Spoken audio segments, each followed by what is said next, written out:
And WFXR Sports Director Jermaine Farrell joins us now with a look at the impact that Title IX has had over these 50 years. Hey, Jermaine. Well, good evening, Drew. Now, as you mentioned, 50 years ago today, Title IX was signed into law, banning discrimination based on gender in education, including sports. Now, it opened doors for countless female athletes, some of them becoming coaches and role models in their respective sports. WFXR Sports' David de Guzman caught up with two of them to discuss the impact Title IX had on them.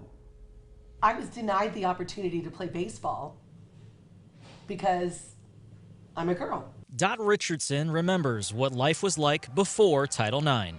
But then one day I had a chance to play Little League Baseball, but I had to disguise myself as a boy in order to do it. And I said to the coach, thank you, but no thank you. If I have to hide who I am, I don't feel it's right. Fast forward a couple decades to the Atlanta 1996 Olympics, when Richardson played in the first ever Olympic softball tournament for Team USA. They say that the 1996 Olympics was the Olympics of Title IX. And it really was. When you looked at the USA women's team sports, we won gold medals, all of us. Richardson went on to repeat gold medal success at the Sydney 2000 Games before becoming the head softball coach at Liberty in 2013. To see the evolution of women in sport and to be a part of that is such a blessing.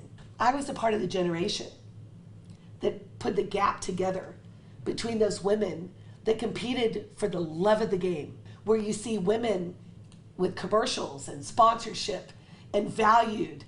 The impact of Title IX over the last 50 years has spanned generations across a multitude of sports. So I think I count myself as really lucky. I'm in that generation that, growing up in the 80s and early 90s, never knew that women didn't have opportunities to play sports, right? That was just something we did and that we were offered. Brooke O'Brien is now the former head women's lacrosse coach at Washington and Lee, guiding the Generals to over a dozen conference titles in her 15 seasons at the helm.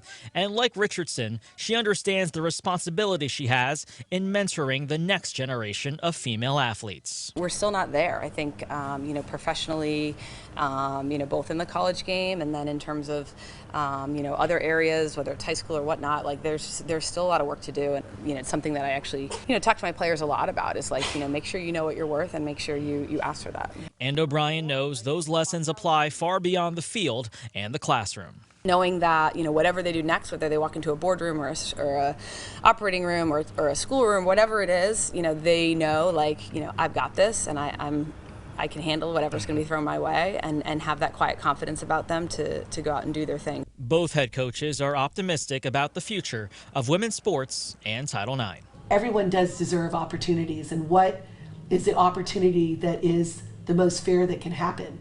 But I've always looked for the day when people look at athletes as athletes and not male athletes and female athletes.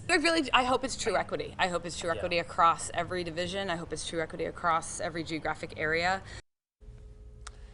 And that was David de Guzman with the report. And those were just two voices discussing the state of women's sports. Now today, the Virginia High School League hosted a panel celebrating 50 years of Title IX in Charlottesville. And we'll hear from some of those panelists later in sports. Drew.